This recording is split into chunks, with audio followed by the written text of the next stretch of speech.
오늘 주시는 하나님의 말씀은 로마서 12장 14절에서 21절까지 말씀입니다.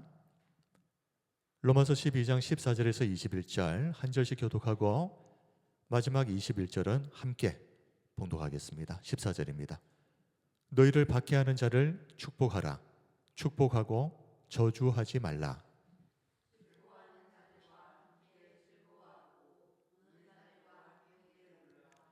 서로 마음을 같이 하며 높은 데 마음을 두지 말고 도리어 낮은 데 처하며 스스로 지혜 있는 채 하지 말라.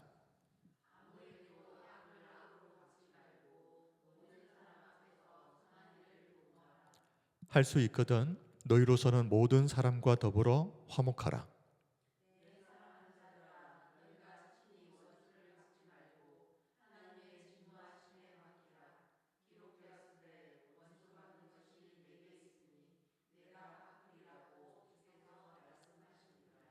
네 원수가 줄이거든 먹이고 목마르거든 마시게 하라. 그리함으로 네가 숯불을 그 머리에 쌓아 놓으리라. 악에게 지지 말고 선으로 악을 이기라. 아멘.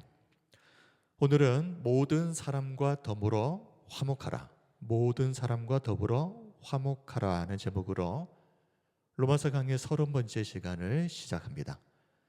지난 시간 성도가 드려야 할 영적 예배가 무엇인가에 대해서 살펴보았습니다.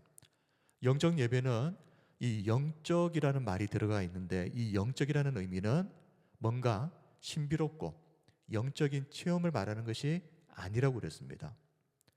하나님이 받으시기에 합당한 예배, 이 영적이라는 말 안에 합당하다라는 의미가 담겨져 있다고 말씀을 드렸죠. 그렇다면 하나님이 받으시기에 합당한 예배는 무엇이라고 그랬습니까?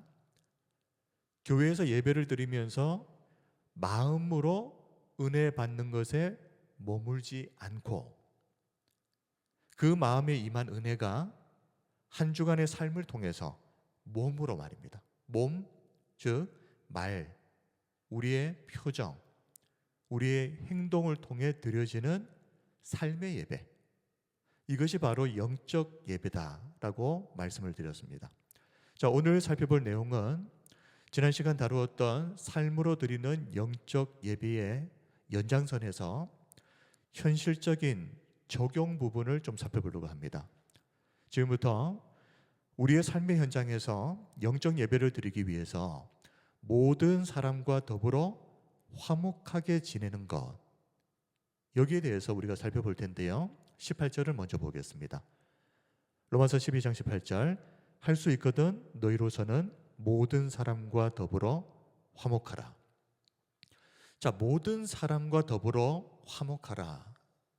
이것이 과연 가능하기는 한 일이겠습니까? 너무 부담스러운 말씀 아니겠습니까? 어쩌면 모든 사람과 화목하려고 시도하는 순간 어쩌면 내가 먼저 그 부담감에 먼저 무너져 버릴 수도 있을 것 같습니다. 그런데 더 큰 문제는 우리가 화목하게 지내야 할 이 모든 사람의 범주 안에 원수까지도 포함되어 있다 하는 것입니다. 사실 바울도 모든 사람과 더불어 화목한 것이 얼마나 현실적으로 어려운 일인지 누구보다 잘 알고 있었습니다. 그래서 어떤 말을 덧붙입니까? 할 수 있거든.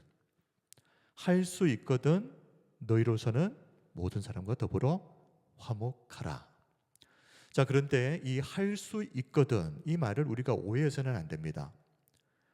할 수 있거든이라고 해서 이 말이 할 수 있으면 하고 안 되면 그만이라는 이런 소극적인 태도를 말하는 것이 아닙니다. 오히려 할 수 있다면 내가 할 수 있는 모든 수단과 방법을 동원해야 된다 하는 강력한 권고, 적극적인 태도에 가깝다고 볼 수 있습니다. 그리고 할 수 있거든이라는 이 말에는 자, 우리가 화목하게 지내기 위해서 아무리 최선을 다했다고 해도 상대방이 거절을 해버릴 수도 있죠. 그리고 때로는 우리가 도저히 받아들일 수가 없는 조건을 내걸 수도 있습니다. 이것은 이미 우리의 통제를 벗어나 버린 것입니다. 어떻게 내가 내 힘으로 할 수가 없는 일입니다. 이런 것에 대해서는 죄책감을 느낄 필요가 없다라는 의미도 담고 있는 것이 할 수 있거든입니다. 즉 모든 사람과 화목하게 지내기 위해서 최선은 다해라. 그러나 그 결과는 하나님께 맡기라. 이 점을 꼭 기억해야만 하는 것이 결과까지 내 책임이라고 생각하는 순간 우리는 많은 경우 모든 사람과 화목하게 지내는 이것이 마음처럼 되지 않는다는 현실 앞에 설 때마다 낙심하고 포기해 버릴 수밖에 없습니다. 결과까지 내가 다 책임을 지려고 하는 순간 우리 사랑하는 성도 여러분, 정말 이 말씀에 순종해서 모든 사람과 더불어 화목한 삶을 살기 원한다면 일단 결과는 하나님께 맡기십시오. 그리고 내가 할 수 있는 최선을 다하기만 하면 되는 겁니다. 자, 그런데 바울이 우리에게 어찌 보면 너무 부담스럽기도 하고 또 어찌 보면 애초부터 불가능할 수밖에 없는 이런 일을 요구한 진짜 이유는 우리가 하나님과의 화평이 이루어진 사람들이지 않습니까? 그렇다면 그 화평은 사람들과의 화평으로도 이어지는 것이 당연한 것이기 때문입니다. 하나님과는 화평한데 사람들과는 불화한다. 이것을 당연하게 받아들이시면 안 됩니다. 위로 하나님과 화평이 이루어진 사람은 자연스럽게 이어져서 옆에 있는 사람과의 관계에서의 화평도 이어지게 됩니다. 그리고 이 말씀은 다른 사람이 아니라 무엇보다 이 명령은 다른 사람을 위해서가 아니라 바로 우리 자신의 평안한 삶을 위해서 주신 말씀이다라고 받아들여야 됩니다. 지금 사도 바울은 우리를 힘들게 하는 그 사람 잘 되라고 이 말 하는 게 아니죠. 우리 잘 되라고 하는 말입니다. 살아가면서 용서하지 못하고 미워하는 사람 단 한 사람만 있어도 우리 인생은 그 한 사람 때문에 지옥 같은 삶이 될 수가 있죠. 이런 말이 있습니다. 내 인생을 지옥으로 만들고 싶다면 용서하지 못할 단 한 사람만 있으면 충분하다. 게다가 용서하지 못하는 이 미워하는 사람이 어쩌다 한 번 보는 그런 관계가 아니라 매일 가까운 거리에서 마주쳐야 되는 가족이나 직장 동료라면 정말 그 한 사람 때문에 매일매일의 우리 삶이 지옥 같은 삶이 되지 않겠습니까? 그래서 할 수 있거든 모든 사람과 더불어 화목하라 하는 이 말씀은 정말 우리가 이 세상에서 평안하고 행복한 삶을 살기 위해서 너무나도 중요한 말씀인 겁니다. 자, 그렇다면 문제는 다 알겠는데 그렇다면 어떻게 해야 모든 사람과 더불어 화목하게 지낼 수 있느냐? 이게 문제죠. 그래서 오늘 본문에서 바울은 총 7가지의 방법을 제시하고 있습니다. 자, 하나씩 살펴보도록 하겠습니다. 첫 번째, 모든 사람과 더불어 화목하게 지내기 위한 첫 번째 방법은 우리를 박해하는 자를 저주하지 말고 축복하는 것입니다. 14절입니다. 너희를 박해하는 자를 축복하라. 축복하고 저주하지 말라. 자, 저주를 해도 시원찮은 사람을 미워하지 말라고 해도 이것도 쉽지 않을 텐데 오히려 축복하라고 말합니다. 어떻게 이것이 가능하겠습니까? 자, 한번 예를 들어서 축복한다는 것은 이런 것이죠. 하나님, 나를 괴롭히는 이 원수가 건강하게 해주세요. 이 원수가 하는 일마다 잘 되게 해주세요. 이게 축복하는 것이지 않습니까? 여러분은 정말 나를 박해하고 힘들게 하고 괴롭히는 사람을 이렇게 축복할 수 있겠습니까? 예수님도 마태복음 5장에서 제자들과 무리들에게 오늘 이 로마서 12장 14절 말씀과 똑같은 말씀을 하신 적이 있습니다. 이 말씀을 잘 살펴보면 우리가 왜 반드시 원수를 위해서 축복해야 하는지에 대한 그 답을 찾을 수 있습니다. 자, 먼저 마태복음 5장 43절 44절을 보겠습니다. 또 내 이웃을 사랑하고 내 원수를 미워하라 하였다는 것을 너희가 들었으나 나는 너희에게 이르노니 너희 원수를 사랑하며 너희를 박해하는 자를 위하여 무엇을요? 기도하라 그랬습니다. 같은 말씀이죠. 예수님은 이 말씀에 이어서 그러면 우리가 왜 그렇게 해야 되는지에 대해서 설명해 주시는데 마태복음 5장 46절 47절입니다. 너희가 너희를 사랑하는 자를 사랑하면 무슨 상이 있으리요? 세리 또 이같이 아니하느냐? 또 너희가 너희 형제에게만 무난하면 남보다 더하는 것이 무엇이냐? 이방인들도 이같이 아니하느냐? 먼저 예수님은 물으십니다. 만약 우리가 원수는 미워하고 사랑할 만한 사람만 선대한다면 당시 죄인이라고 손가락질 받던 세리 그리고 이방인들과 우리가 다를 것이 뭐가 있느냐는 말입니다. 하나님의 은혜로 죄를 사함받고 구원받았다고 하면서 너희들이 손가락질하는 저 세리들, 저 이방인들과 너희들이 뭐가 다르냐는 겁니다. 예수님은 마태복음 5장 45절에서 이같이 하면 어떻게 해요? 원수를 위해 축복하고 기도하면 이같이 하면 하늘에 계신 너희 아버지의 아들이 될 것이다 라고 말씀하셨거든요. 마태복음 5장 45절 다시 한번 읽어드립니다. 이같이 한즉 하늘에 계신 너희 아버지의 아들이 되리니 이는 하나님이 그 해를 악인과 선인에게 비추시며 비를 의로운 자와 불의한 자에게 내려주심이라.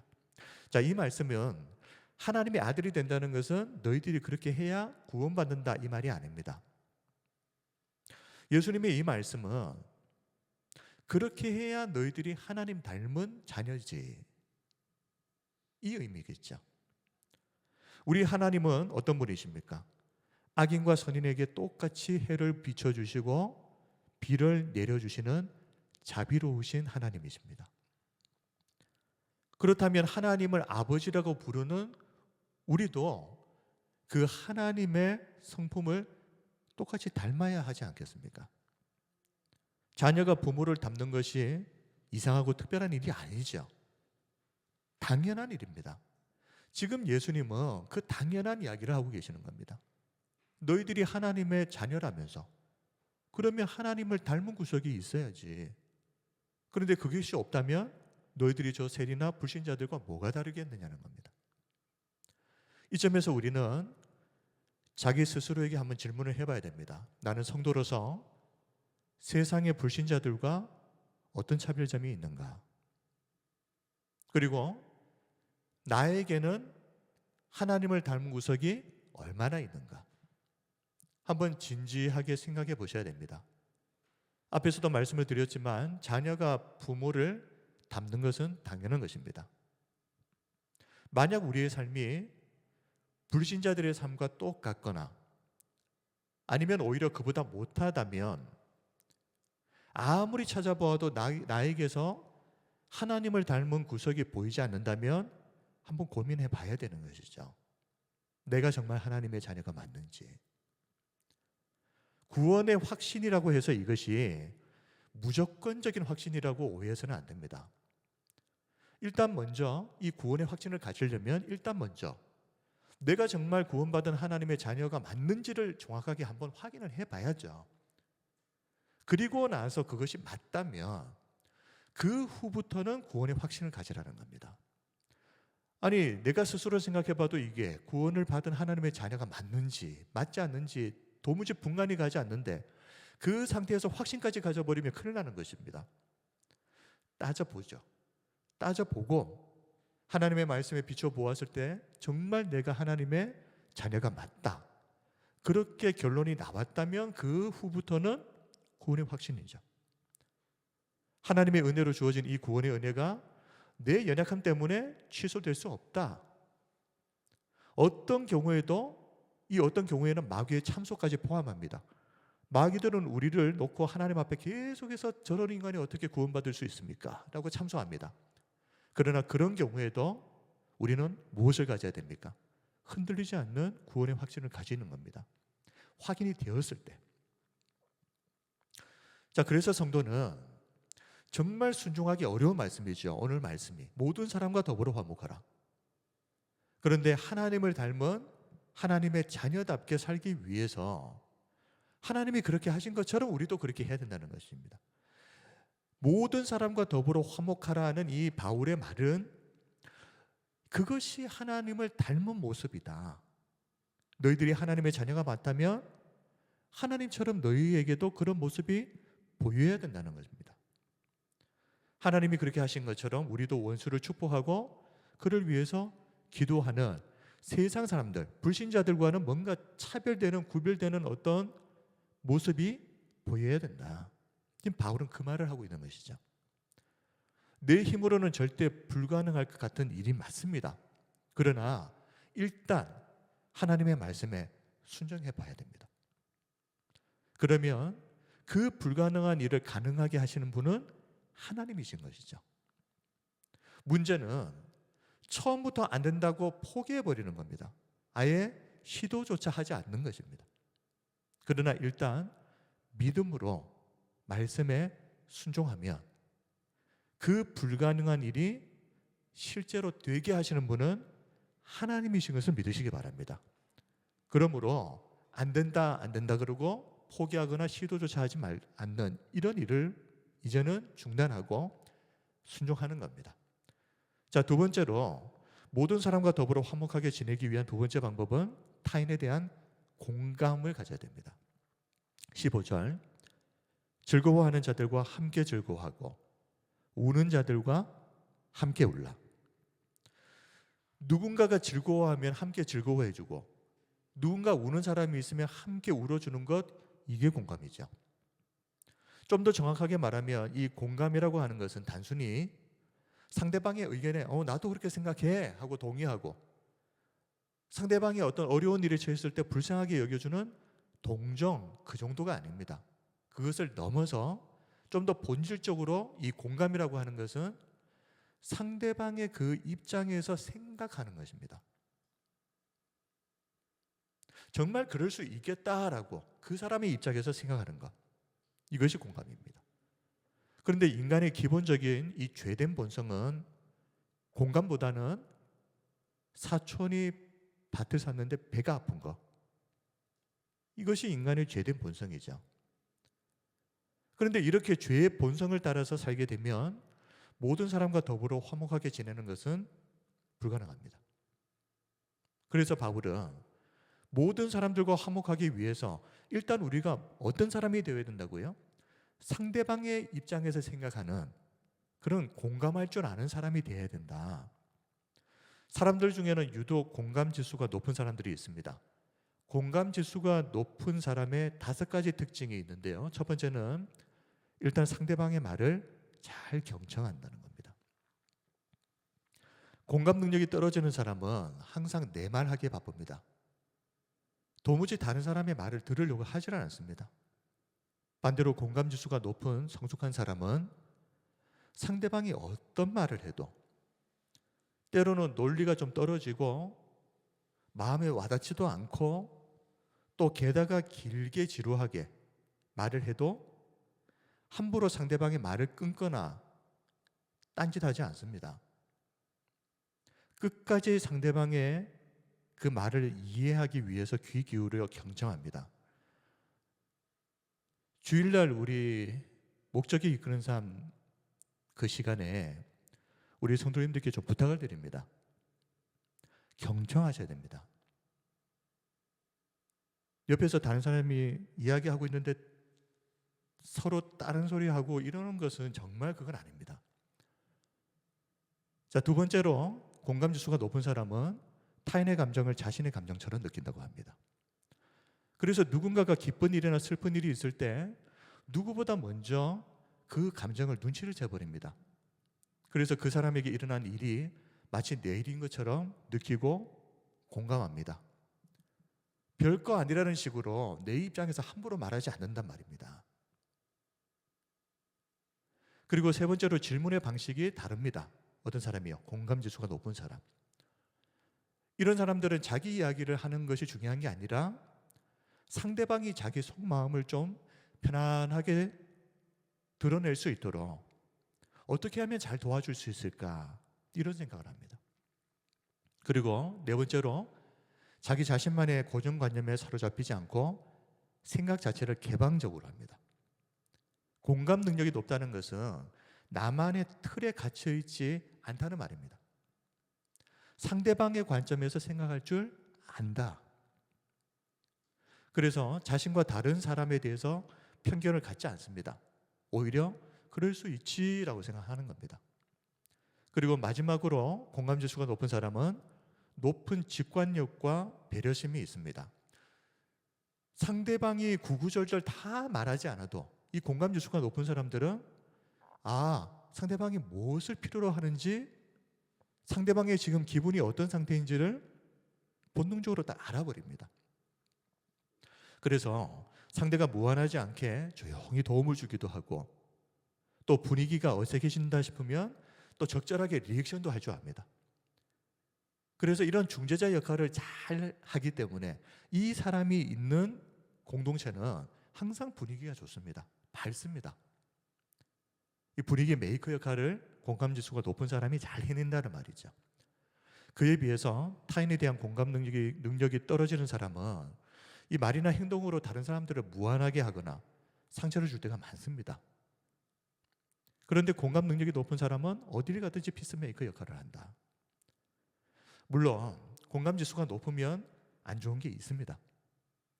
심리적으로 너무 피곤해질 수 있습니다. 그러나 이 한 사람으로 인해서 여러 사람이 화목하게 되었다면 그것만으로도 정말 귀하고 가치 있는 일이 아니겠습니까? 자, 세 번째로 모든 사람과 더불어 화목하게 지내기 위한 세 번째 방법, 서로 한 마음이 되는 것입니다. 자, 모두가 한 마음이 되기 위해서 바울은 세 가지를 제시하는데 16절입니다. 서로 마음을 같이 하며, 첫 번째, 높은 데 마음을 두지 말고, 두 번째, 도리어 낮은 데 처하며, 세 번째, 스스로 지혜 있는 채 하지 말라. 자, 서로 마음을 같이 한 마음이 되기 위해서 높은 데 마음을 두지 말라 그랬습니다. 교만한 마음 품지 말라는 말이죠. 교만하다는 것은 상대방을 나보다 못하게 여기는 겁니다. 사람들과의 관계를 망치는 가장 주된 이유 중 하나가 이 교만함 때문입니다. 한 마음이 되려면 반드시 이 교만한 마음을 꺾고 상대방을 정말 진심으로 존중하는 마음이 있어야 됩니다. 자, 두 번째, 높은 데 마음을 두지 말고 도리어 어떻게 해요? 낮은 데 처하라 그랬습니다. 자, 그런데 이 쉬운 성경 번역이 조금 충격적입니다.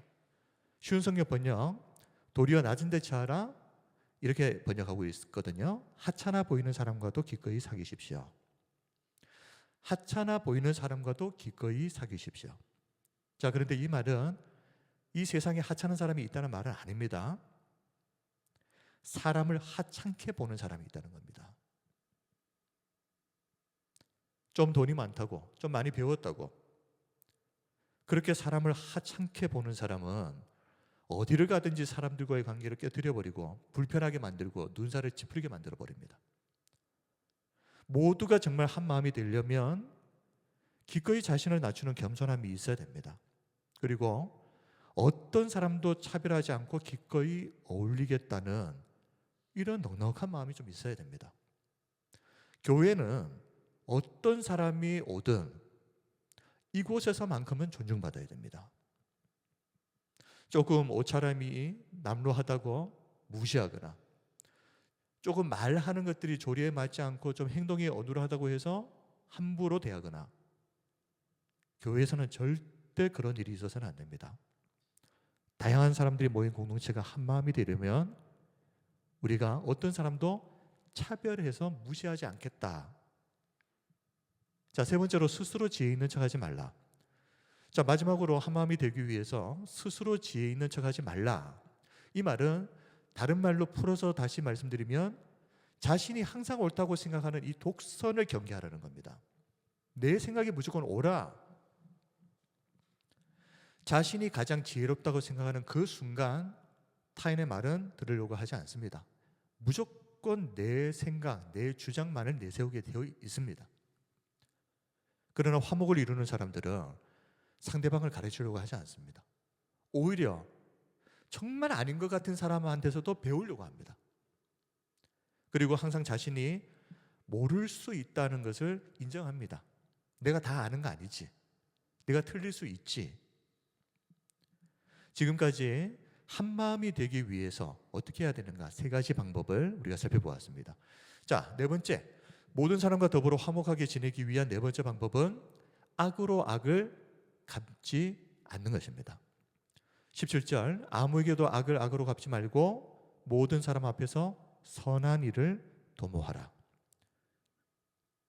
불화가 발생하는 근본적인 이유는 상대방이 나에게 악을 행하면 나도 똑같이 악으로 갚기 때문입니다.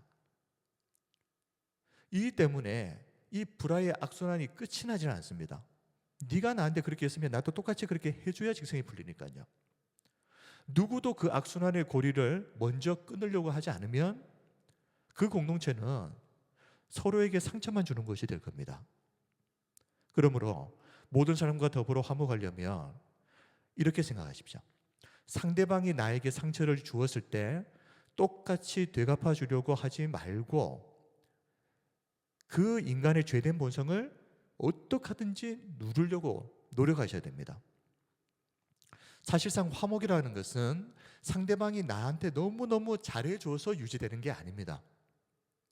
진짜 화목은 상대방이 나에게 잘못을 했는데도 불구하고 그 잘못에 대해서 내가 어떻게 반응하느냐에 따라서 결정되는 겁니다.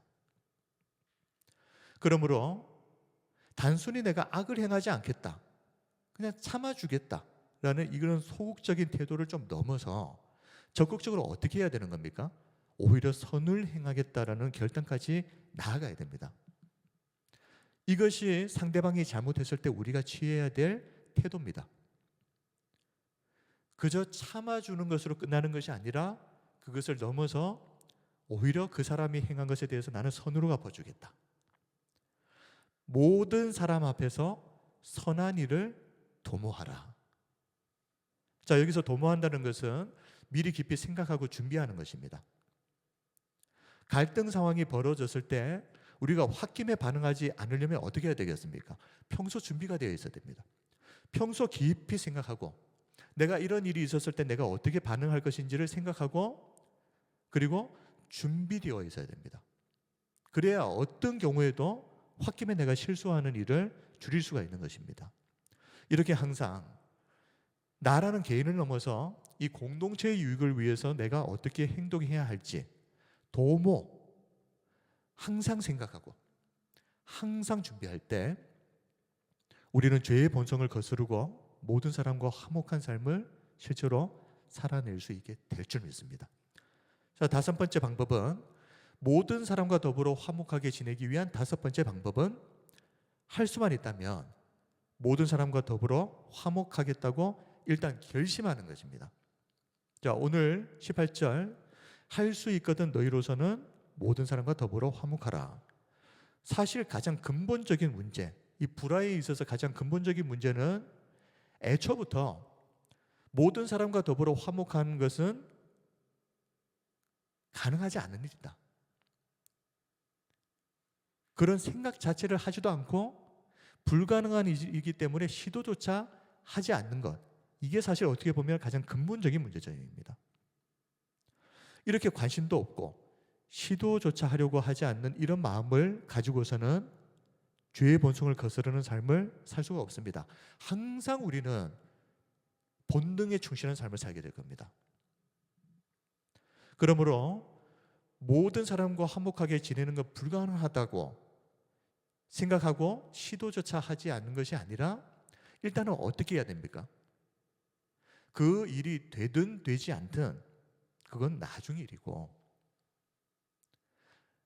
하나님께서 그렇게 하라고 하시니 되든 되지 않든 지금부터 나는 모든 사람과 더불어서 화목하게 지내야겠다고 결심하는 겁니다.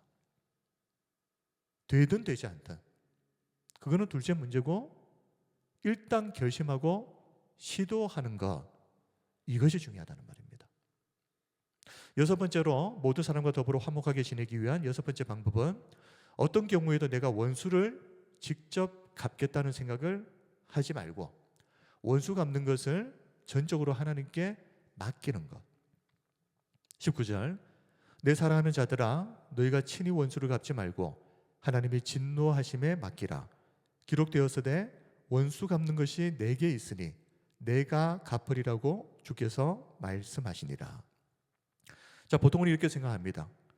내가 피해를 입었으니 내가 원수를 갚는 것이 당연하지. 그러나 성경은 내가 원수를 갚는 것은 나에게 주어진 권한을 넘어서는 월권 행위라고 규정하고 있습니다. 사람을 판단하고 심판하실 수 있는 오직 유일한 분은 하나님밖에 없습니다. 왜 하나님은 우리에게 어떤 사람을 심판할 수 있는 권한을 주시지 않았겠습니까? 그 이유는 일단 사람은 모든 것을 알지도 못합니다. 그리고 또 많은 경우 감정적으로 치우쳐서 잘못된 판단을 할 때가 너무 많습니다. 그래서 성경은 함부로 자기 마음대로 재판장이 되려고 하지 마라. 절대 그런 시도도 하지 말라고 엄중하게 경고하는 겁니다. 그런데 이것은 피해를 입어도 무조건 참기만 해라 이런 말씀이라기보다는 오히려 믿으라는 것이죠. 하나님께서 반드시 갚아주신다. 내가 나서서 하나님을 대신해서 심판하고 저 사람을 벌하지 않아도 때가 되면 하나님께서 선악간에 판단하셔서 가장 공정하고 가장 정확한 방법으로 하나님이 판결하신다. 그것을 믿으라는 겁니다. 이것을 실제로 삶으로 실천했던 사람이 다윗이지 않습니까? 다윗은 자신을 죽이려고 했던 사울 왕을 2번이나 죽일 수 있는 기회가 있었지만 죽이지 않았습니다. 사실 그때 사울을 죽여버렸더라면 다윗이 10년이나 사울을 피해 도망다닐 일도 없습니다. 그럼에도 불구하고 다윗이 그렇게 했던 이유는 아무리 억울해도 자신에게는 하나님이 기름 부어 세운 왕을 함부로 판단하고 심판할 권리는 없다라고 생각했기 때문이죠. 다윗이 아들 압살롬의 반역 때문에 도망갈 때 다윗을 따라다니면서 저주를 퍼부었던 이 시므이를 죽이지 않았던 것도 똑같은 이유입니다. 내가 왕이지만 그러나 하나님을 대신해서 심판할 권한은 없다 하는 것을 항상 인정했던 것입니다. 모든 사람과 더불어 화목하게 지내려고 한다면 우리의 마음속에서 어떤 경우에도 내가 원수를 갚겠다는 생각 자체를 버려야 됩니다.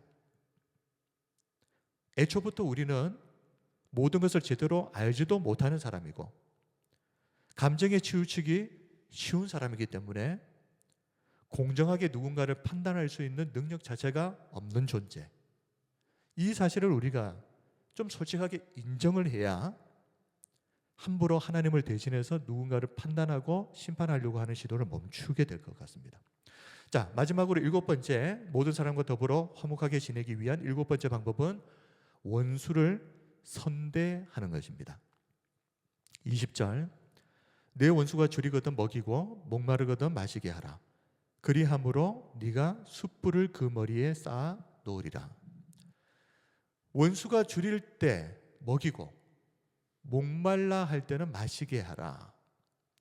자, 지금 원수가 줄이고 목마르다는 것은 지금 이 원수가 최악의 상황에 직면해 있다는 것이죠.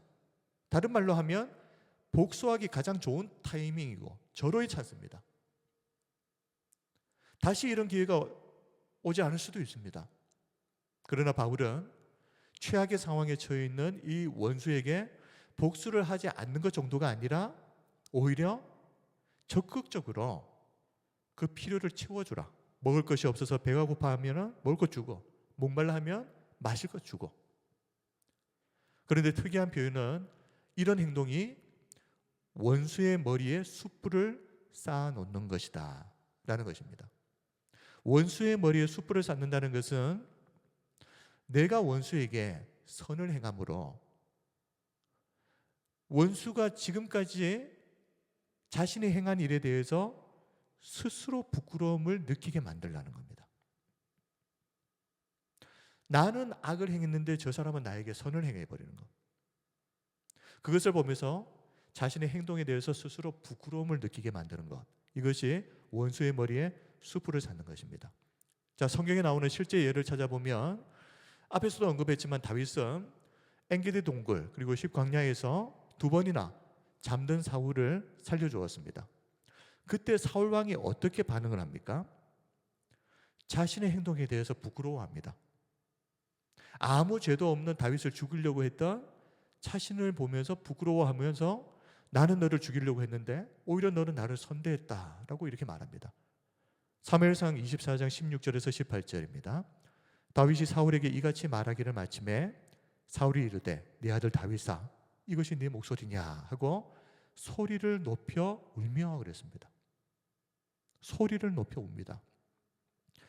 다윗에게 이르되 나는 너를 학대하되 너는 나를 선대하니 너는 나보다 의롭도다. 네가 나 선대한 것을 오늘 나타냈나니 여호와께서 나를 네 손에 넘기셨으나 네가 나를 죽이지 아니하였도다. 다윗에 비하면 내가 너무 형편없는 사람이다라는 고백인 겁니다. 나는 너 앞에서 이것밖에 안 되는 사람이었는데 너는 나에게 이렇게까지 해줬다. 이것이 바로 원수의 머리에 숯불을 샀는 겁니다. 그리고 열왕기하 6장을 보면 아람 군대가 엘리사 선지자를 잡으러 왔습니다. 그런데 그때 하나님께서 이 아람 군대의 눈을 멀게 만들으십니다. 그래서 꼼짝하지 못하고 엘리사 선지자를 따라서 사마리아 성까지 거의 끌려가게 되는데 이때 이스라엘 왕이 이 기회를 놓치지 말고 이거 다 죽여버립시다. 그런데 그때 엘리사는 오히려 이들에게 떡과 물을 주고 살려보냅니다. 그 결과가 무엇이었습니까? 돌아간 아람 군대가 그 후로는 다시는 이스라엘 땅을 침범하지 않았다. 전쟁이 종식되어 버립니다. 열왕기하 6장 23절 왕이 위하여 음식을 많이 베풀고 그들이 먹고 마시며 놓아 보내니 그들이 그들의 주인에게로 돌아가니라. 이로부터 아람 군대의 부대가 다시는 이스라엘 땅에 들어오지 못하니라. 악을 행했는데 죽이러 왔는데 오히려 목숨만 살려준 것이 아니라 떡과 물을 주면서 선대했습니다. 이것이 바로 원수의 머리에 숯불을 샀는 것. 그런데 이 두 가지 예를 통해서 볼 수 있는 결과가 무엇입니까? 원수의 머리에 숯불을 쌓으면 그 결과 원수와도 화목하게 된다는 겁니다. 이렇게 원수의 머리에 숯불을 쌓아서 바울이 말한 할 수 있거든 모든 사람과 더불어 화목하라 하는 이 말씀을 저와 우리 성도님들 모두가 실제로 살아내는 은혜가 있었으면 좋겠습니다. 자, 오늘 말씀의 최종 결론은 21절입니다. 우리 21절을 같이 한 목소리로 함께 봉독합니다. 시작. 악에게 지지 말고 선으로 악을 이기라. 우리 다시 한번 하겠습니다. 악에게 지지 말고 선으로 악을 이기라. 결국 앞에서 바울이 말한 7가지 사람들과 모든 사람들과 화목하게 지내기 위해서 해야 하는 7가지는 단순히 사람들과 사이좋게 지내라 하는 권면 정도가 아닙니다.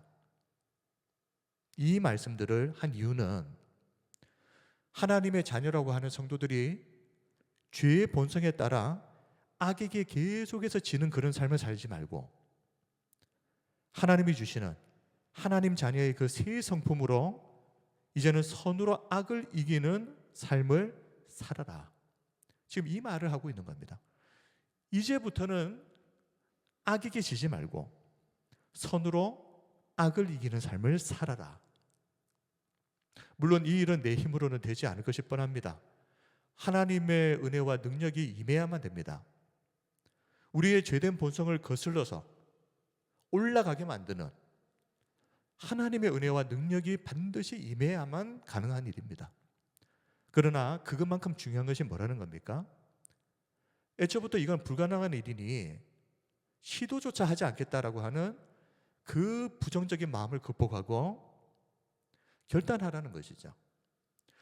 그것이 실제로 되든 되지 않든 그 결과까지 생각하지 말고 하나님께서 그렇게 하라고 하시니 되든 되지 않든 일단 하나님의 말씀에 한번 순종해 보겠다. 그러면 하나님이 그 순종을 통해서 역사하시는 겁니다. 우리에게 이 불가능한 일이 실제가 되게 하시는 은혜가 그때부터 임하는 것입니다.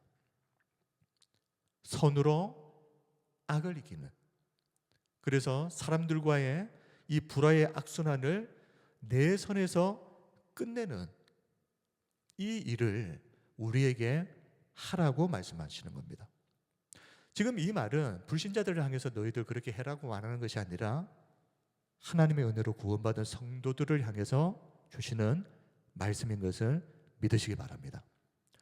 우리가 그렇게 순종할 때 우리는 이 땅을 살아가면서 선인과 악인 모두에게 햇빛을 비춰주시고 비를 주시는 그 자비로우신 하나님을 꼭 닮은 하나님의 자녀로 살게 될 줄 믿습니다. 이 은혜가 저와 우리 모든 성도님들에게 있으시기를 주님의 이름으로 축원합니다. 아멘. 이제 우리 함께 우리 말씀을 기억하면서 기도하겠습니다. 모든 사람과 더불어 화목한 것, 그게 어떻게 가능해? 그거 불가능한 일이야. 아무리 하나님의 말씀이라고 해도 그거는 불가능해. 이렇게 생각하면서 불순종의 마음을 품고 시도조차 하지 않으려고 하는 이 마음을 우리가 이겨내야 됩니다. 하나님, 우리가 이 불신앙의 마음을 이겨내고 하나님이 하라고 하셨으니 우리가 순종하기만 하면 그 일을 실제가 되게 하실 분은 하나님이신 것을 믿고 우리에게 한번 믿음으로 결단하고 도전할 수 있는 이 믿음을 우리에게 주십시오. 그리고 하나님의 자녀인데 하나님 닮아야죠. 더 이상 사람들과의 관계를 깨트리고 상처 주고 아프게 하는 이 일을 멈춰야 됩니다. 하나님의 자녀답지 못한 모습입니다. 이 말씀을 준비하면서 참 제가 저를 봐도 참 부족한 것이 너무 많이 보였습니다. 저를 포함해서 우리 모든 성도들 함께 우리의 삶이 이제는 정말 하나님 닮은 하나님 자녀 같은 모습으로 그렇게 살면서 내가 가는 곳마다 화평이 이루어지고 깨어졌던 관계들이 회복이 되어지고 나를 통해서 그곳에 하나님의 놀라운 화평의 은혜가 임하는 도구로 쓰임받을 수 있도록, 그런 삶을 살 수 있도록 기도해 주시고, 우리 교회가 이 땅의 수많은 교회들 가운데 정말 하나님 기뻐하시는, 또 하나님이 찾으시는 하나님의 기쁨과 자랑이 되는 그런 교회 될 수 있도록, 그리고 우리 개인의 기도 제목 우리 하나님 앞에 내어놓고 함께 기도하는 시간 되시기 바랍니다. 기도하겠습니다. 은혜와 사랑이 풍성하신 우리 하나님 아버지, 오늘도 하나님